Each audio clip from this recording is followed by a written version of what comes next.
نے اس کے ہاتھوں میں کھلونے دیے، ہم نے اس کے ہاتھوں میں موبائل دیے، ہم نے اس کے ہاتھوں میں ٹی وی کے ریموٹ دیے، ہم نے اس کے زبان سے گالیاں سن کر مسکرائے، گانے سن کر کہکا مارے اور لوگوں کے سامنے سنوائے. پھر وہ ایک پودا بڑھتا رہا بڑھتا رہا بڑھتا رہا اور انہی اثرات سے متاثر ہوتا رہا، انہی اثرات سے متاثر ہوتے ہوتے پر تناور درخت جب بن گیا پھر وہ سیدھا ہونے کا نام نہیں لے رہا. پھر کیا کرے گا؟ ٹوٹے گا، کٹے گا، مگر سیدھا نہیں ہو سکے گا. کیونکہ پودے جب بڑھتے ہیں، آڑے ٹیڑھے ہوتے ہیں تو انسان کیا کرتا ہے؟ اس کو لکڑیاں دے کر، سہارے دے کر کھڑا کرتا ہے تاکہ اس کا رخ سیدھا ہو جائے، تاکہ جب مضبوط ہو تو پھر آڑا ٹیڑھا نہ ہو. کہ اسے پتا ہوتا ہے اگر اس میں مضبوطی آ جائے گی یہ تناور ہو جائے گا اور جڑیں مضبوط اس کی ہو جائے گی تو پھر سیدھا نہیں ہوگا. دنیا کی بڑی بڑی مشینریاں لگا دے، کوئی بڑی بڑی طاقتیں لگا دے، پھر کیا کرے گا انسان؟ کہ ٹہنیاں ادھر جا رہی ہے تو ادھر کاٹنا پڑتا ہے، ٹہنیاں ادھر جا رہی ہے تو ادھر کاٹنا پڑتا ہے.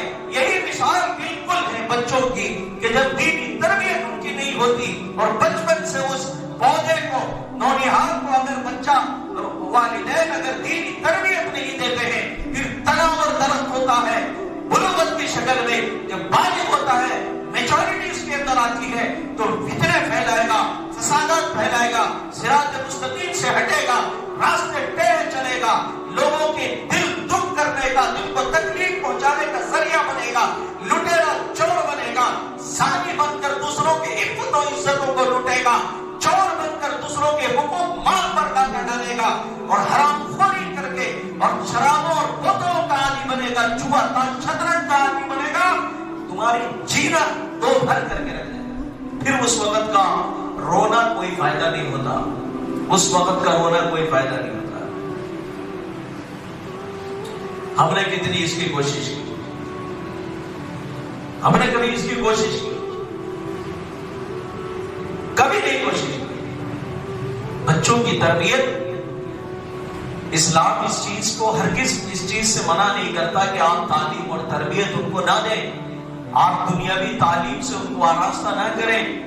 کبھی اس سے رکاوٹ کا ذریعہ نہیں بنا اسلام، بلکہ موٹیویٹ کرتا ہے اسلام اس چیز کہ آپ سائنس بھی حاصل کرو، آپ ٹیکنالوجی بھی حاصل کرو، آپ دنیا کے میدانوں میں قدم آگے بڑھاؤ، اپنے بچوں کو ان کی تربیت کرو اور ان کو تعلیم اچھے سے اچھی ایجوکیشن دو. اس سے کوئی ممانعت نہیں ہے.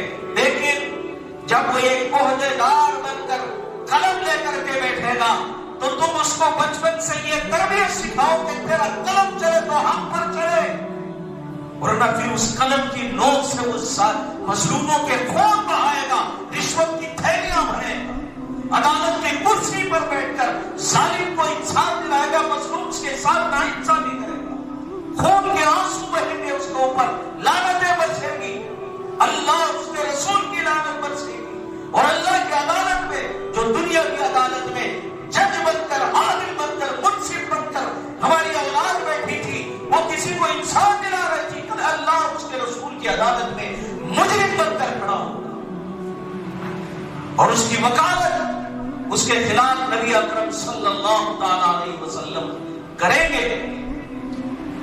آقا کی شفاعت سے محروم رہیں گے اس کی اولاد. تو یہ تربیت کہاں سے آئی؟ یہ دینی تربیت قرآن اور احادیث سے سیکھے گا.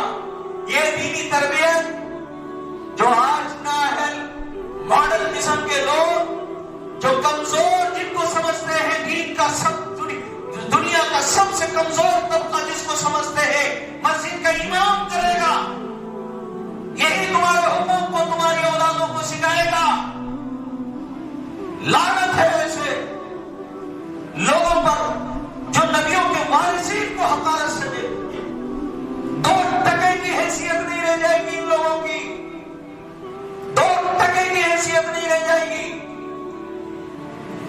کہ تمہارے بچوں کو پیشاب، پیخانہ، ہگنا، موننا دو طریقہ سکھائے، جو تم کو تمہاری اولادوں کو یہ سکھائے کہ تیرے باپ کے تجھ پر کیا حقوق ہے، تیری ماں کے تجھ پر کیا حقوق ہے، معاشرے سوسائٹی کے پڑوسی کے تجھ پر کیا حقوق ہے، تیرے حصہ قریبی رشتہ دار کے تجھ پر کیا حقوق ہے.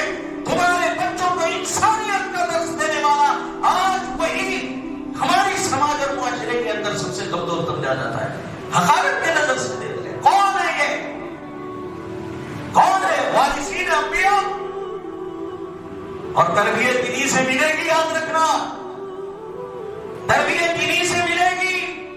تمہارے حقوق کو یہی بتلائیں گے تمہاری اولاد کو، تمہاری قبروں پر کھڑے ہو کر فاتحہ پڑھنا یہی سکھائیں گے، تمہارے مرنے کے بعد جب تم ایک ایصال ثواب کو ترسو گے یہی سکھائیں گے قرآن، تبھی جا کر تمہاری اولاد کھڑے ہو کر پڑھے گی الحمدللہ رب العالمین، تمہارے درجات کو اللہ بلند کرے گا۔